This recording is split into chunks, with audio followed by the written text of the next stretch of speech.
কে সঠিক ছিল কে বেঠিক। দুনিয়ার জীবনে সবকিছুর প্রমাণ হবে না এবং সবকিছুর ফয়সালাও দুনিয়াতে হবে না।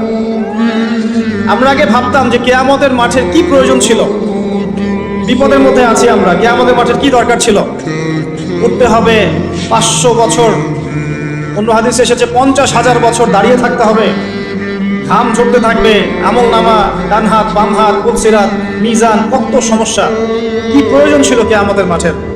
যত দিন যাচ্ছে এবং যত বিশ্বকে চিনতে শিখেছি তত বুঝতে পারছি যে কিয়ামতের মাঠ আছে বলেই কোনো জালেম জুলুম করে পার পাবে না।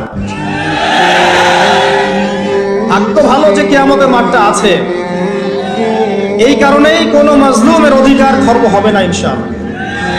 সবকিছুর ফয়সালা দুনিয়াতে হবে না, আপনি সবকিছু দুনিয়াতে ডিল করতে পারবেন। যাই হোক, সূরা হাক্কার মধ্যে বলা আছে 8 জন ফেরেশতা আরশে আজিম টেনে নিয়ে আসবে কিয়ামতের মাঠে। যে প্রসঙ্গে কথাটা বলতে চাচ্ছি সেটা হচ্ছে আল্লাহ পাক এই কিয়ামতের মাঠে 7 শ্রেণীর মানুষকে আরশের ছায়ায় ছায়া দিবেন। খুশি হলেন না? কিয়ামতের মাঠে আল্লাহ পাক 7 শ্রেণীর মানুষকে এই আরশের ছায়ায় ছায়া দিবেন। আমরা কি তাদের অন্তর্ভুক্ত হতে চাই? চান না? এই হাদিসটা এসেছে সহিহ বুখারীর মধ্যে 660 নম্বর হাদিস, সহিহ মুসলিমের মধ্যে হাদিসটা আছে। আবু হুরায়রা রাদিয়াল্লাহু আনহু থেকে বর্ণিত, নবী করিম সাল্লাল্লাহু আলাইহি ওয়াসাল্লাম বলেছেন, সাবআতুন, 7 শ্রেণীর মানুষ, ইউযিল্লুহুমুল্লাহু ইয়াওমাল কিয়ামাহ ইয়াওমা লা যিল্লা ইল্লা যিল্লুহ।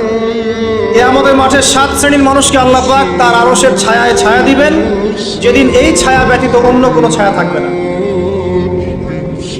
তার প্রথম শ্রেণী হচ্ছে ইমামুন আদিল, ন্যায়পরায়ণ বাদশা, যেটা এই বিশ্বে খুঁজে পাওয়া খুব দুষ্কর। কারণ ন্যায় বিচার প্রতিষ্ঠা করাটাও দুষ্কর। ঠিক তো বলছেন? কয়েকটা কথা আপনাদেরকে শোনাই। যখন একটা কওমের জনগণ মাপে কম দেয়, মিথ্যা কসম করে পণ্য বিক্রি করে এবং পণ্যকে মজুত করে মানুষকে কষ্ট দেয়, আল্লাহ পাক ওই কওমের উপরে দুর্ভিক্ষ চাপিয়ে দেন। অপরাধ কে করেছে এখানে? শাসক না জনগণ? নিজে ভালো হন, নিজে ভালো হন, সব ঠিক হয়ে যাবে ইনশাআল্লাহ। একটা হাদিসে এসেছে, যখন জনগণের মধ্যে অশ্লীলতা বেড়ে যায়, বেহায়াপনা বেড়ে যায়, বেপরদামি বেড়ে যায়, আল্লাহ রাব্বুল আলামিন তখন এমন কিছু রোগ ব্যাধি পাঠান যেগুলো আগে ছিল না। এই বেহায়াপনা কে করছে? আমি না আপনি? কেউ চাপিয়ে দিচ্ছে বেহায়াপনা? বেপরদা চলছে কারা? আমার মা বোনেরাই তো। আমরা কি আমাদের ঘরকে ঠিক করতে পেরেছি? আল্লামা তাকি উসমানী হাফিজাহুল্লাহ, তিনি একটা বই লিখেছেন, তাসকিয়া তাসাউফ। এই বইটার মধ্যে একটা আয়াত এনেছেন, সূরা মাইদার একটা আয়াত। এই একটা আয়াত দিয়ে পুরো বইটা শেষ করেছেন।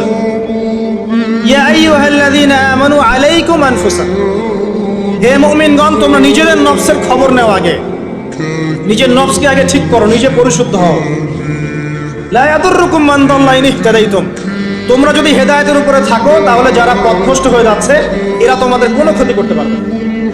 নিজে ঠিক হতে হবে আগে, তারপরে মানুষের দিকে আঙ্গুল তুলতে হবে। আল্লাহ পাক আমাদের সবাইকে যার যার জায়গা থেকে সংশোধিত হওয়ার তৌফিক দান করুন। 1 নাম্বার হচ্ছে ন্যায়পরায়ণ শাসক, যার এই কথাটা মাথায় আসলে আমার একজনের নাম মনে আসে। তার নাম হচ্ছে ওমর ইবনুল খাত্তাব রাদিয়াল্লাহু আনহু। তার নাম তো শুনেছেন? কত নাম্বার খলিফা ছিলেন? কত নাম্বার? 2 নাম্বার। কত বছর ইসলামিক শাসন চালিয়েছেন? কত বছর বলেন? 10 বছর। এই 10 বছরে মুসলিমরা অর্ধ বিশ্ব শাসন করেছে। একদম আফ্রিকা থেকে শুরু করে চায়না পর্যন্ত পুরো অর্ধ বিশ্ব মুসলিমদের নখদর্পণে ছিল। ওমর রাদিয়াল্লাহু আনহু এই মাটির তখতে শুয়ে খেজুর গাছের নিচে ঘুমিয়ে অর্ধ বিশ্ব শাসন করেছে। ন্যায় বিচার। কয়েকটা দেখাচ্ছি ইমামুন আদিলের বৈশিষ্ট্য। তার ছেলে মদ পান করেছিল, শুনেছেন না? ওমর রাদিয়াল্লাহু আনহু ছেলে মদ পান করেছে, কাজী দৌড়া দিচ্ছে 40টা দৌড়া। কাজী একটু আস্তে আস্তে দৌড়া দিচ্ছিল। ওমর রাদিয়াল্লাহু আনহু এটা দেখে নিজের হাতে সেই চাবুক তুলে নিয়ে নিজে মারা শুরু করলেন। 40টা দৌড়া পার হওয়ার আগেই ছেলে স্পট ডেড। এরপরে বাকি যে দৌড়াগুলো ছিল এই দররাগুলো তিনি ছেলের কবরের উপর মেরেছেন। ইমামুন আদিল। রাতের বেলা যাচ্ছেন, বাচ্চার কান্নার শব্দ। কি সমস্যা তোমাদের? বাচ্চা খেতে পারে না, বাসায় খাবার নাই। তার মনটা হতবিহ্বল হয়ে পড়লো, আমার রাষ্ট্রে খাবার নাই।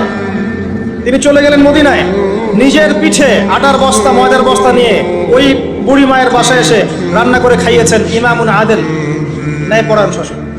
একজন বলেছিল আসলাম রাদিয়াল্লাহু আনহু যে আনা আহমিলু উযরাক, হে আমিরুল মুমিনিন, আমি আপনার বোঝাটাকে বহন করছি, আমাকে দিন, আমাকে দিন। তখন তিনি বলছেন হাল আনতা তাহমিলু উযরি ইয়াউমাল কিয়ামাহ, তুমি কি কিয়ামতের মাঠে আমার বোঝা বহন করবে? এ হচ্ছে ইমামুন আদিল। আবু বকর সিদ্দিক বিশাল দায়িত্ব পালন করার পরেও ফজরের নামাজের পর কোথায় জানি চলে যেতেন।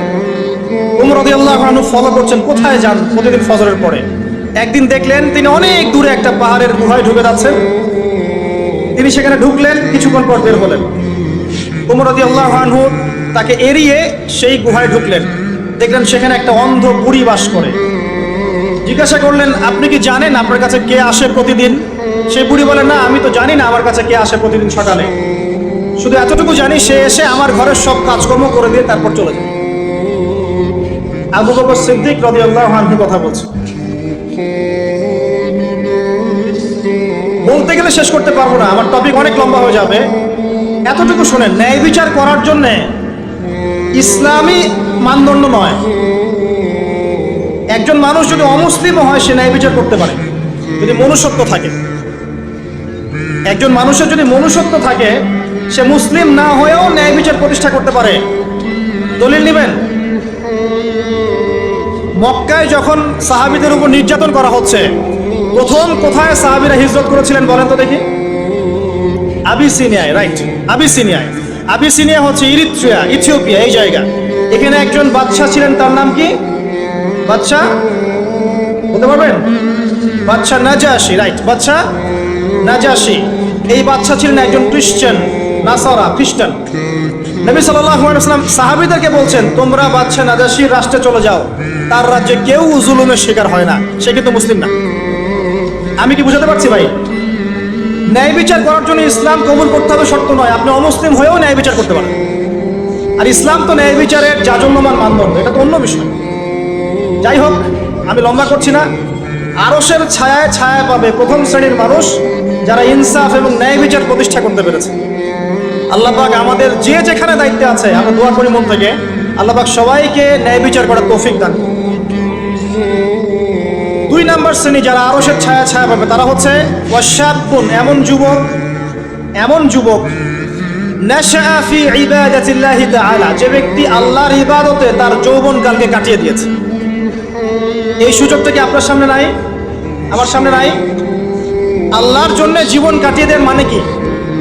আপনি কালিমা শিখবেন, তাওহীদ শিখবেন, শিরক কাকে বলে শিখবেন, সুন্নত বেদাত শিখবেন, হালাল হারাম শিখবেন, ফরজ ওয়াজিব সুন্নত মুস্তাহাব শিখবেন, 5 ওয়াক্ত নামাজ পড়বেন, দ্বীনের জ্ঞান অন্বেষণ করবেন, কোরআন তেলাওয়াত করবেন নিয়মিত, আল্লাহর জিকির আজকার করবেন, হালাল একটা রিজিকের ব্যবস্থা করবেন, আদর্শ একটা পরিবার করবেন। এই তো, আল্লাহ কি আপনার কাছে বেশি কিছু চান? যুব সমাজকে আল্লাহ পাক বলেছেন যে তারা যদি তাদের যৌবনকালটাকে আল্লাহর পথে বিলিয়ে দিতে পারে, আল্লাহ পাক আরশের ছায়া ছায়া দিবেন ইনশাআল্লাহ।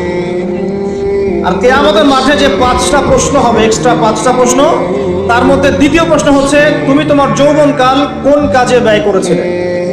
প্রশ্ন হবে ইন টোটাল 8টা। কয়টা? 8টা। 3টা প্রশ্ন কবরে আর 5টা প্রশ্ন হাসরে। আমরা মনে করি যে 3টাই প্রশ্ন হবে, হয়তো বা প্রশ্ন হবে 8টা। 3টা কবরে, 5টা হাসরে। কবরের 3টা আপনারা জানেন, মান রব্বুক। যদি কেউ দুনিয়াতে আল্লাহর সাথে শিরিক করে থাকে, সে উত্তর দিতে পারবে না, যদি তওবা না করে মারা যায়। মা দীনুক, যদি ইসলামকে ঠাট্টা হাসি তামাশার ছলে গ্রহণ করে, তাহলে এই প্রশ্নের উত্তর দিতে পারবে না। মান নবিয়ুক, নবীর সুন্নাহ মতো না চললে এই উত্তর দিতে পারবে না। এরপরে হাসরের মাঠে গিয়ে প্রথম প্রশ্ন, তোমার সারা জীবন কোন কাজে ব্যয় করেছো।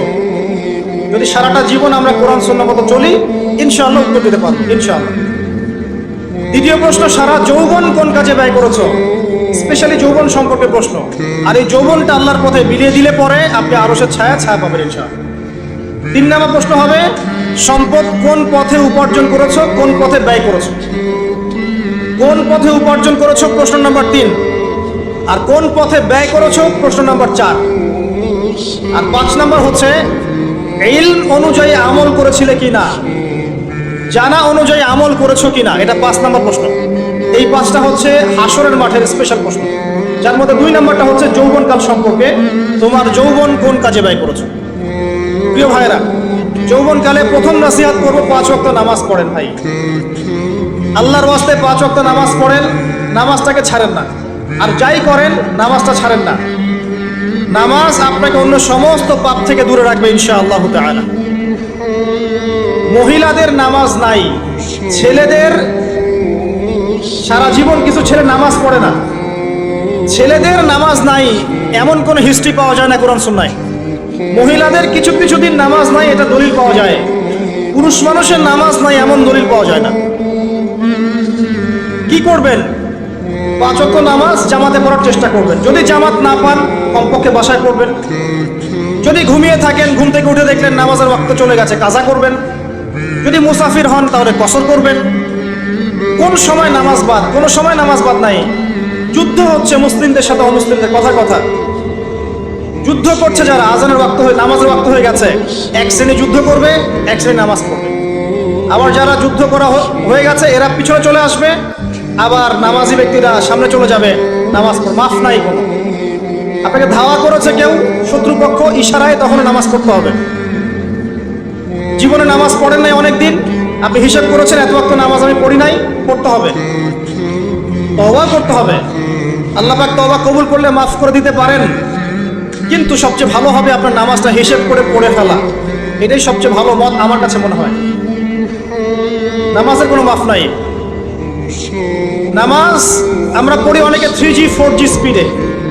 এই নামাজ আদায়কারীদের জন্য আল্লাহ পাক ধ্বংসের কথা বলেছেন। আল্লাহ পাক বলেছেন ফাওয়াইলুল লিল মুসাল্লিন, এক শ্রেণীর মানুষ যারা নামাজ পড়ে তাদের জন্যও ধ্বংস।